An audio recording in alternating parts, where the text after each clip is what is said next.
Hi குட்டீஸ்! நம்ம பவன்யான் bed time ஸ்டோரீஸ்ல இன்னைக்கு என்ன ஸ்டோரி பார்க்க போறோம் தெரியுமா? வழிகாட்டி நட்சத்திரமும் குட்டியாந்தையும். நட்சத்திரம் எப்படி இந்த ஆந்தைக்கு வழிகாட்டுச்சு அப்படிங்கிறத ஸ்டோரியில பார்க்கலாமா? ஒரு பெரிய அடர்ந்த காடு இருந்துச்சு. இந்த காடு பகல் நேரம் முழுக்கவும் சூரிய வெளிச்சமும் பறவைகளோட சத்தமும் ரொம்ப அழகா இருக்கும். ஆனா நைட் நேரம் ஆனதும் காடு முழுக்கவும் நல்லா இருட்டு சூழ்ந்துரும். இந்த காட்டுல குட்டி ஆந்தையும் வந்துச்சு. இந்த பெரிய ஆந்தைகள் எல்லாம் இருட்டுல ரொம்ப வேகமா பயமே இல்லாம பறப்பாங்க. ஆனா நம்ம குட்டி ஆந்தை மட்டும் அந்த இருட்டை பார்த்தாலே பயம். ஐயோ, இருட்டுல நமக்கு முன்னாடி என்ன இருக்குன்னு தெரியலையே, வழி தெரியாம எங்கேயாவது போய் முட்டிக்கிட்டா என்ன பண்றது அப்படின்னு யோசிச்சு நைட் ஆனா மரப்பந்துக்குள்ளேயே பயந்து ஒழிச்சுக்கும். அந்த ஆந்தைகள் எல்லாம் நம்ம நைட் பறவைகள், நைட்டு பார்த்து பயப்படக்கூடாது அப்படின்னு எவ்வளவோ சொல்லி பார்த்தாங்க. ஆனா குட்டியிலிருந்து பயம் மட்டும் போகவே இல்லை. ஒரு நாள் நைட்டு வழக்கம் போல காடு ரொம்பவே இருட்டாயிருந்துச்சு. வானத்துல நல்ல கருமேகங்கள் சூழ்ந்தனால நிலா வெளிச்சம் கூட கிடைக்கல. இந்த குட்டி யானை நம்ம மரப்பொந்துல இருந்து மெல்ல வந்துச்சு. அப்போ வானத்துல இருந்து மேகங்களுக்கு நடுவுல ஒரே ஒரு சின்ன நட்சத்திரம் மட்டும் ரொம்ப பிரகாசமா தெரிஞ்சிச்சு. இந்த குட்டி யானைக்கு அதை பார்த்த உடனே பயெல்லாம் போய் மனசுக்குள்ள ஒரு நம்பிக்கை இருந்துச்சு. அந்த நட்சத்திரம் பார்த்து, "ஏய், குட்டி நட்சத்திரமே, எவ்வளவு அழகா ஒளி வீசுற! நான் பார்க்கும்போது எனக்கு இருட்டை பார்த்து பயமே வரல" அப்படின்னு சொல்லி சிரிச்சா.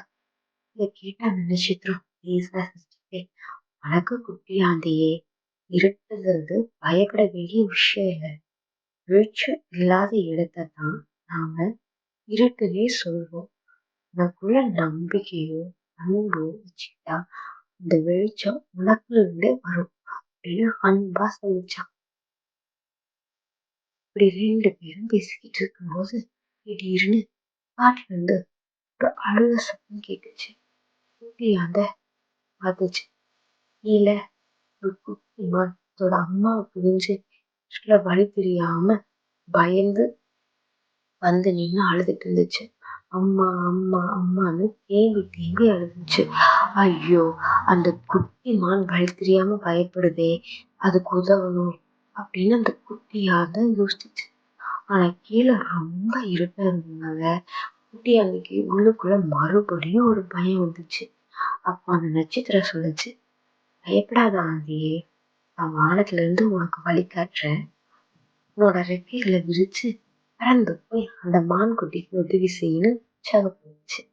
நட்சத்திரம் தந்த தைரியத்துல அந்த குட்டி ஆண்டிய தன் பயத்தெல்லாம் போட்டுட்டு வேகமா அதோட ரெக்கையை விரிச்சு பறந்துச்சு. வானத்துல இருந்த அந்த நட்சத்திரம் அப்படியே சின்ன வெளிச்சத்தை வழிய அடிச்சு அதே அதோட குட்டியாந்த நேரா அந்த மான்குட்டி கிட்ட போச்சு. அந்த குட்டி மானும் நண்பா பேசி, "கேட்காத நண்பா, நான் உனக்கு வழி கேட்கிறேன்" அப்படின்னு அதெல்லாம் சொன்னிச்சு. வானத்துல நட்சத்திரம் வெளிச்சு பார்த்த முன்னாடி இந்த குட்டியாந்த பறந்து வழி கேட்டுச்சு. மான் குட்டியும் பயமே இல்லாம அதை பின்பற்றி நடந்துச்சு. கொஞ்ச நேரத்துல அதோட அம்மாவை தேடி கண்டுபிடிச்சு அதோட ரகசியத்தை அதோட அம்மா அம்மா குட்டியாந்த ரொம்ப தேங்க்ஸ். உங்களுக்கு உதவி செய்யும் போது கிடைச்ச அந்த மனநிறைவு அந்த குட்டி அந்த மனசுல பயத்தை முற்றிலுமே போட்டுச்சு.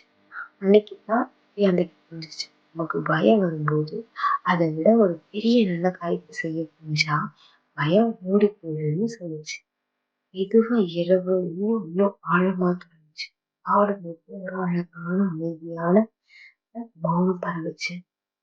அந்த சந்தோஷமா தன் மரப்பொந்துக்கு இருந்துச்சு. வானத்துல இருந்து குட்டி பிரகாசமா நட்சத்திரம் அது சிரிச்சுட்டு அதோட மெல்லிய வெளிச்சத்தால அந்த குட்டியாலே தாலாட்டு பாடுச்சு. அந்த குட்டியாலே மான் கட்டியும் காட்டுல இருந்த மற்ற விலங்குகளும் ரொம்ப நிம்மதியா அமைதியா முடிச்சு போனாங்க. நம்ம வாழ்க்கையில சில நேரங்கள்ல பயமும், கவலையும் வரலாம். ஆனா மத்தவங்களுக்கு உதவி செய்ற அந்த நல்ல மனசுனா நமக்கான வெளிச்சம் கண்டிப்பா கிடைக்கும். இந்த அழகான கதைய கேட்டு என் செல்லக்குட்டி இப்ப எந்த பயம் இல்லாம ரொம்ப உற்சாகமா கண்ண மூடி தூங்குது. நாளைக்கு ஒரு அழகான ஸ்டோரியோட நான் வரேன்.